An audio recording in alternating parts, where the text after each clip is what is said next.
కోరిన కోరికలు తీర్చే అమ్మవారు శ్రీ భద్రకాళి అమ్మవారు వరంగల్ నడిబొడ్డున ఉన్న భద్రకాళి దేవస్థానంలో ప్రతి ఏడాది భద్రకాళి భద్రేశ్వరుల కళ్యాణ మహోత్సవాలు బ్రహ్మోత్సవాలు జరుగుతాయి. ఈ కార్యక్రమాలకు సంబంధించి మరిన్ని వివరాలను భద్రకాళి దేవస్థానం ప్రధాన అర్చకులు భద్రకాళి శేషు గారిని అడిగి తెలుసుకుందాం. నమస్కారం అండి. సౌభాగ్యం. ఈ ఏడాది ఎప్పటి నుంచి స్టార్ట్ అవుతున్నాయి సార్ బ్రహ్మోత్సవాలు, కళ్యాణ బ్రహ్మోత్సవాలు? భద్రకాళి శరణం మమ. కాకతీయుల రాజధాని ఏకశిలా నగరంగా చరిత్ర ప్రసిద్ధిగాంచిన వరంగల్ మహానగరంలో స్వయం వ్యక్తమై దర్శింపవచ్చిన భక్తుల పాలిట కోరిన కోర్కెలకు కొంగు బంగారమూచు ఈ లోకాన్ని తన కరుణారస వీక్షణతో అనుగ్రహిస్తున్న భద్రకాళి అమ్మవారి సన్నిధానంలో బ్రహ్మోత్సవాలు ఏప్రిల్ 29, 2025 సంవత్సరం మంగళవారం నుండి 10వ మే 2025 శనివారం మటుకు అత్యంత వైభవపేతంగా జరుగుతాయి. ప్రతినిత్యం ఒక కులస్తులు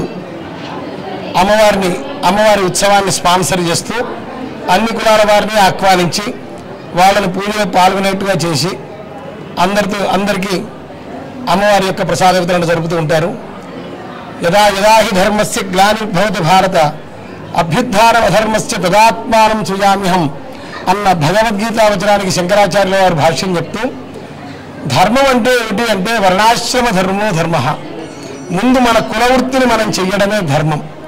అట్లాగే బ్రాహ్మణాది సమస్త వర్ణముల వారికి ఒక సిగ్నిఫికెన్స్ అనేది వర్ణాశ్రమ ధర్మాల్లో ఉంది. ప్రభుత్వం ఒకటే కానీ ఎన్నో శాఖలుగా విభజింపబడి తద్వారా ప్రజలకు సేవలు అందించినట్లు సమాజంలో ఈ వర్ణాశ్రమ ధర్మాలు విభిన్న వర్ణాలుగా, హిందుత్వం విభిన్న వర్ణాలుగా విడివిడిగా కనపడుతూ భిన్నత్వంలో ఏకత్వాన్ని సాధిస్తుంది.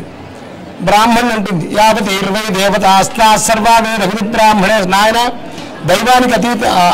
దైవానికి అధీనమై జగత్తు ఉంటే ఆ దైవం మీ వేద పండితులకు అధీనమై ఉన్నది, ఆ మంత్రములకు అధీనమై ఉన్నాయి, ఆ మంత్రములు మీకు అధీనమై ఉన్నాయి, మీరు గొప్పవాళ్ళు. మళ్ళీ అట్లాగే పద్మశాలి అంటది ఏమని, నా వివసన స్నాయ, బట్ట లేకుండా స్నానం చేయడానికే పనికిరాదు కాబట్టి నువ్వు బట్టలు అనేస్తేనే కదా బతికి బట్ట కట్టేది. అట్లా ప్రతి వర్ణం మారి. అట్లాగే బ్రహ్మ మేరుమందర తుల్యాని పాపాని వివిధాని చ కేశాన్ ఆశ్రిత్య తిష్టంతి తస్మాత్ కేశాన్ వపామ్యహం. ఏదైనా శుభకార్యం చేయాలంటే ముందు మనం పవిత్రులం కావాలి. అంటే సమస్తమైన పాపరాశిని దూరం చేసుకోవాలి. అంటే ఏమిటి? ఈ పాపరాశి అంటే మనిషికి కేశములను ఆశ్రయించి ఉంటుంది కాబట్టి ఈ కేశములను వపనం చేయడం ద్వారా మన యొక్క పాపాలను దూరం చేసేవాళ్ళు నాయీ బ్రాహ్మణులు. ముందు మనల్ని పవిత్రం చేసేవాళ్ళు నాయీ బ్రాహ్మణులు. తద్వారా మనం పవిత్రమయ్యాక అప్పుడు ఏదైనా శుభకార్యాన్ని మనం ఆచరించడానికి మనల్ని యోగ్యులుగా చేస్తారు. మంగళ వాయిద్యం, మంగళ ధ్వని నాయీ బ్రాహ్మణుల యొక్క కులవృత్తి. అట్లాగే ఆయుర్వేద వైద్య విధానంలో ఈ సర్జరీ అంతా చేసేది మన సుశ్రుతులు అంతా వీళ్ళ యొక్క పరంపర. కాబట్టి చెప్పుకుంటూ పోతుంటే ప్రతి కులానికి ఒక గొప్పతనం ఉంటుంది. అట్లా నాయీ బ్రాహ్మణుల యొక్క పాత్ర కూడా పరమోత్కృష్టమైనది. కాబట్టి వీళ్ళంతా ఈ సంవత్సరం 6వ తారీఖు మంగళవారం నాడు అమ్మవారి యొక్క ఉత్సవాన్ని, ఈ రథోత్సవాన్ని స్పాన్సర్ చేస్తున్నారు. రథం అంటే ఈ శరీరం. ఈ రథోత్సవాన్ని దర్శించడం ద్వారా మన జీవన రథం అనేది సక్రమంగా సాగుతుంది. నాయీ బ్రాహ్మణులతో పాటు సకల వర్ణముల వారు సకల ఐశ్వర్యములతో ఉండాలని ఆగమ శాస్త్రాలు ప్రతిపాదించిన ఈ ఉత్సవాలను అత్యంత వైభవంగా అన్ని వర్ణాల వారు నిర్వహిస్తున్నారు. ఆ పరంపరలోనే 6వ తారీఖు మంగళవారం మే నాయీ బ్రాహ్మణులు అమ్మవారి యొక్క రథోత్సవాన్ని నిర్వహిస్తున్నారు. సకల జనులు పాల్గొని తరించవలసిందిగా కోరుతున్నాం. సార్, అంటే ఈ ఆనవాయితీ అంటే ఎక్కడైనా ఉందా? ఈ భద్రకాళి దేవస్థానంలోనే ఉందా? కులవృత్తుల వాళ్ళందరూ కూడా ప్రతిరోజు అమ్మవారి సేవా కార్యక్రమంలో పాల్గొనడం అనేది శ్రీశైలంలో ఉంది. ప్రతి సంఘం వారు ఒక ధర్మశాలను కట్టారు. చాలా ఉన్నాయి. నాయీ బ్రాహ్మణులు కూడా అక్కడ శ్రీశైలంలో ధర్మశాలను కట్టారు. అట్లా ఈ సేవలు చేయడం అనేది ఇక్కడనే కాదు, చాలా చోట్ల ఉంది. ఈ క్రమక్రమంగా ఏంటంటే మనకు ఈ ఇన్వేడర్షిప్ కులానికి భాష్యాలు ఎన్నేడర్స్ చెప్పేసరికి దీన్ని ఒక అసాంఘికమైనదిగాను ఒక అమానవీయమైన కోణంలో మాట్లాడుతూ చెప్తారు. మన ధర్మానికి మన దాంట్లో అసలు అక్కడ సామాన్యంగా చూస్తే పాదరక్షణ కుట్టేవాడిని కూడా ఇంత గొప్పగా ఏమిటి అంటే మనిషి యొక్క శరీరాన్ని బ్రహ్మాండంతో పోల్చినప్పుడు మన ఈ పాదములో విష్ణువు ఉండి ఈ బ్రహ్మాండాన్ని మనిషి యొక్క శరీరాన్ని కాపాడుతూ ఉన్నాడు. నువ్వు చేసే పాదరక్షలు విష్ణుమూర్తికి ఆధార శక్తి కమలాసనం అవుతున్నాయి. అవంతా ఎందుకే నీ పాదరక్షలు లేకుండా మనిషి బయటకు నడవడానికి వీల్లేదు. కాబట్టి నువ్వే గొప్ప. వేదం ప్రతి వాణ్ణి నెత్తి మీద పెట్టుకుందండి. భారతీయ సనాతన ధర్మం ప్రతి కులస్తుల్ని బ్రాహ్మణుడితో పాటు సమానంగా గౌరవించింది. అయితే మరి మన వృత్తులు మానేసి ఇంకోటి కింద నౌకరు చేయాలి, ఇంకోటి కింద గులాంగిరి చేయాలి. కాబట్టి ఆ ఇంగ్లీష్ వాళ్ళు మనకి కులానికి భాష్యాలు చెప్పి మన స్వతంత్రం లేకుండా మనల్ని ఈ గులాంగిరి అలవాటు చేస్తే ఇప్పుడు అదే పెద్ద గొప్పతనం అయిపోయింది. అంటే సార్ ఇప్పుడు ఈ కుల వృత్తుల్లో ఉన్న కష్టాలు నష్టాలు చూసి ఇప్పుడు నెక్స్ట్ జనరేషన్ కూడా ఈ కుల వృత్తులు నేర్చుకోవడానికి చాలా ఇబ్బంది పడుతున్నాయి. ఇంట్లో వాళ్ళు చెప్తే కూడా వినే పరిస్థితి లేదు. డాక్టర్లు ఇంజనీర్లు కావాలనే కోరిక తప్ప ఆ సీట్లు రాకుండా ఖాళీగానైనా ఉంటున్నారు. కుల వృత్తులు నేర్చుకునే పరిస్థితి మన భారతదేశంలో మన తెలంగాణలో అయితే లేదు. ఇట్లాంటి కార్యక్రమాల్లో పాల్గొంటే మోటివేషన్ లాగా ఉంటుందా సార్? అయితే చూడండి, సాఫ్ట్వేర్ రానంత మటుకు every state used to produce subject to a minimum of 600 postgraduates every year. Out of 600 postgraduates, few people, not more than 20 people were placed in good marriage, not decent marriage. What is the due place in the world for the rest of the people? అందరూ ఎంఏలు బిఏలు బీఎస్సీలు అందరూ చదువుకున్నారు. ఏ ప్రభుత్వం కూడా ఈ ప్రపంచంలో అందరికీ ఉద్యోగాలు ఇవ్వలేదు. అయితే ఈ చదువులు చెప్పిన వాళ్ళే ఇదంతా బూర్జువా సమాజం అని అసమానతలు ఉన్నాయి కాబట్టి తుపాకీ కొట్టడం ద్వారానే రాజ్యాధికారం వస్తుంది పోండి అని చెప్పి అందరినీ మన తుపాకులు ఇచ్చి అడవులకు పంపి అందరినీ సంహరించడం మొదలుపెట్టారు. వీళ్ళ చావు చచ్చేందుకు తుపాకులు పట్టుకొని వీళ్ళు చావాలనుకోండి చంపాలి అట్లా చేశారు. సాఫ్ట్వేర్ వచ్చేప్పటికీ వీళ్ళందరూ మర్రారు. రేపు సాఫ్ట్వేర్ కూడా పోతుంది, ఆర్టిఫిషియల్ ఇంటెలిజెన్స్ వస్తుంది. 1000 మంది సాఫ్ట్వేర్ ఉద్యోగులు చేసే పని ఒక 20 మంది చేస్తారు. ఇంకా అప్పుడు వాళ్ళ పరిస్థితి ఏమిటి? కానీ భారతీయ సమాజంలో కులవృత్తులు అనేవి దే ఆర్ బార్న్ ఎంప్లాయిడ్. మనం పుట్టుకతోటే మనకు ఎంప్లాయ్మెంట్ లేదు. విజ్ఞానం కోసం చదువుకున్నాం కానీ బతుకు తెరువు కోసం చదువుకోలేదు. ఇవాళకి కులవృత్తులు చేసే వాళ్ళు ప్రతి వాళ్ళు కూడా గౌరవంగా ప్రభుత్వానికి భారం కాకుండా ప్రభుత్వానికి పనులు కడుతూ బతుకుతున్నాం. విన్నారా? అయితే ఈ కులవృత్తులను నాశనం చేసి వాళ్ళకి, ఎందుకంటే వాళ్ళు విదేశీయులు ఇక్కడ వచ్చినప్పుడు వాళ్ళకి వచ్చే నౌకర్లు కావాలి కదా చేయడానికి, మన సంపద కొట్టుకుపోవాలి వాళ్ళు. మరి అక్కడి నుంచి ఇక్కడ నౌకర్లు వీళ్ళని కులవృత్తులను నాశనం చేసి మన బట్టలు కట్టద్దు, మన పనులు చేయొద్దు, విదేశీ సంస్కృతిని మనం అలవాటు చేయాలి. కాబట్టి ఈ క్రమక్రమంగా కనుక ఈ కులవృత్తులు ఈ కులాలు కనుక పోతే హిందుత్వం ఉండదు, ఇక సనాతన ధర్మం ఉండదు. మళ్ళీ వాళ్ళ యొక్క ఎగ్జిస్టెన్స్ను కాపాడుకోవడానికి హిందుత్వ వృక్ష మూలంలో విషం వేసిపోయారు. ఆ విషంతో మనం పెరుగుతూ ఉన్నాం. కాబట్టి కులవృత్తులు అనేది ప్రతి వాడికి పుట్టగానే వాడికి అన్నం చూపిస్తుంది. నువ్వు కావాలంటే వివిధ వృత్తులు చేస్తూ ఇవాటికి కూడా కులవృత్తులు చేసేవాళ్ళు వాళ్ళ కొడుకులు కూడా వివిధమైన వృత్తులు చేస్తూ అబ్రాడ్లో బాగున్నారు. ప్రతి కులం వాళ్ళు రాణిస్తూ ఉన్నారు. ప్రతి కులం వాళ్ళకి ఎంతో గొప్పగా ఇప్పుడే మన మిలియనేర్ బార్బర్ అని పేరు రమేష్ బెంగళూరులో ఉన్నాడు. మిలియనేర్ బార్బర్ మరి కులవృత్తి చేస్తూ ఇవాళకి ముక్తి లేక ఇప్పటికీ చాలా మంది ఆఫీసర్లు మాకు ముక్తి కావాలంటే కులవృత్తి చేయాలి కాబట్టి అని వాళ్ళు వచ్చి వాళ్ళ కులవృత్తులు మనకు అందించిపోతూ ఉంటారు, ఎన్ని కోటీశ్వరులైనా కానీ. కాబట్టి కులవృత్తి అనేది ప్రతి వాడిని గౌరవించింది, ప్రతి వాడికి ఒక స్వయం సమృద్ధత అనేది ఇచ్చింది.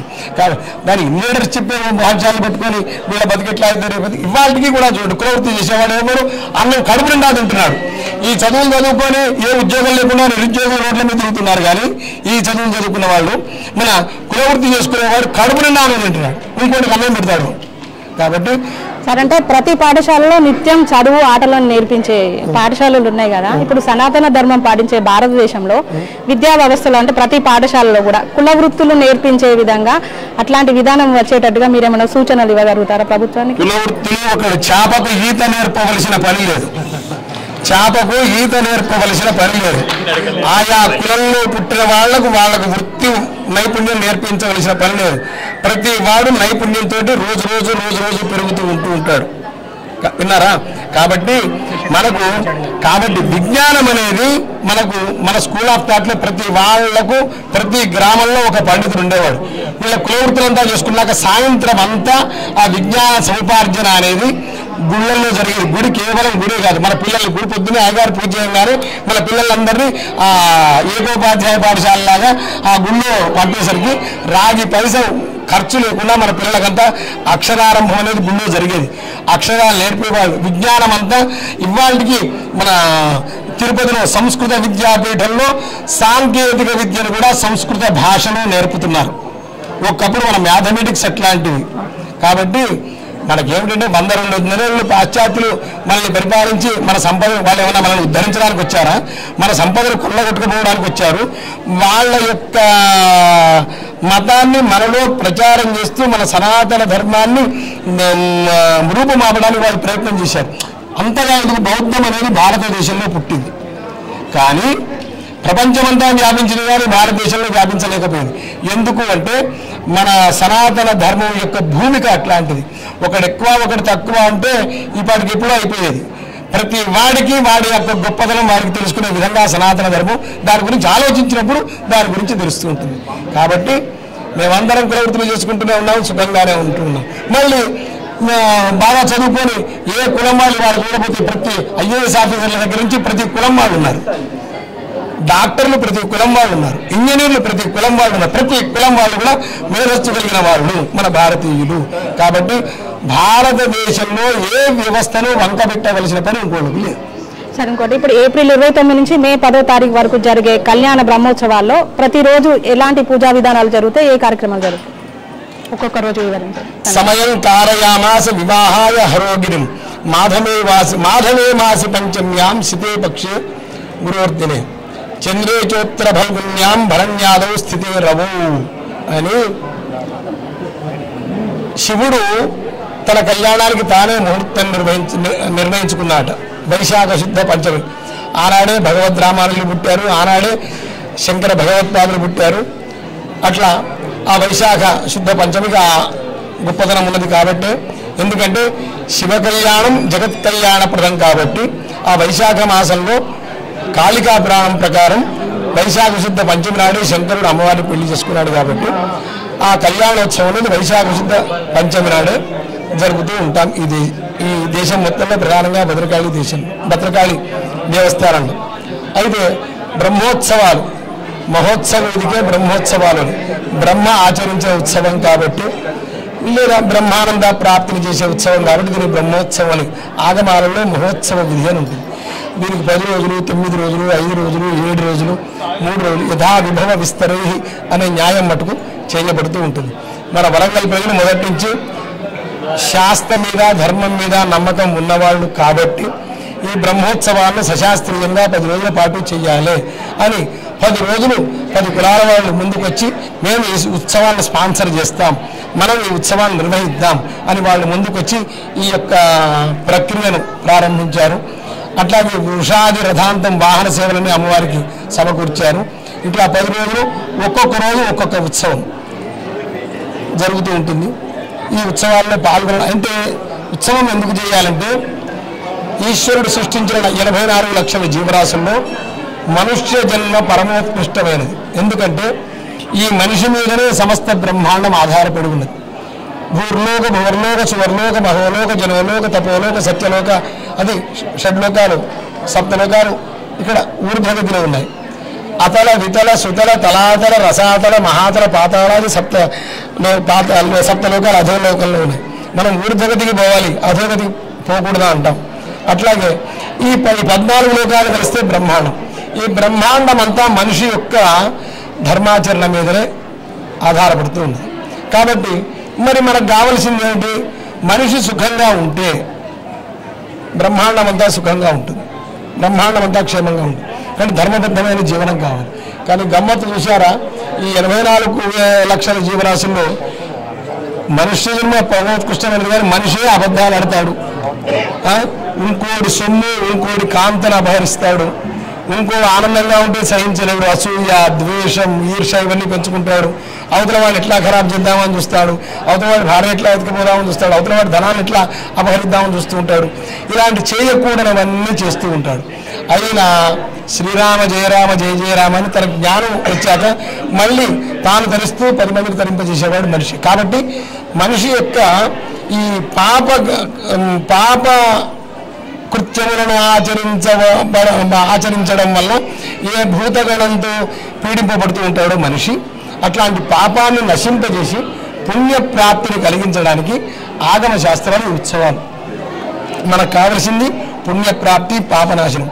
పుణ్యప్రాప్తి వల్ల సకల ఐశ్వర్యాలు పొందుతాం, మనం బాగుంటాం, 10 మందిని బాగు చేస్తాం.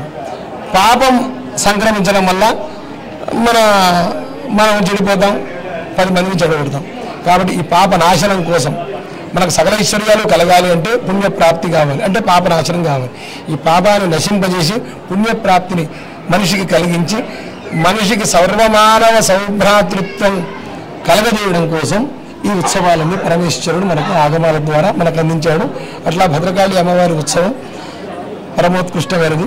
ఈ ఉత్సవంలో పాల్గొనడం ద్వారా సమస్త జనులు పవిత్రులవుతారు, తమ పాపాన్ని నశింపజేసుకుంటారు, పుణ్యాన్ని సముపార్జించుకుంటారు, తాము వృద్ధి చెందుతారు, లోకాన్ని వృద్ధి చెందడానికి సహకరిస్తారు.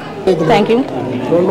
ఇది 2025 ఏప్రిల్ 29 నుంచి మే 10వ తారీఖు వరకు జరిగే శ్రీ భద్రకాళి భద్రేశ్వరుల కళ్యాణ బ్రహ్మోత్సవాల్లో అన్ని కులాలు పాల్గొని అమ్మవార్లకు సేవ చేసుకుంటారు.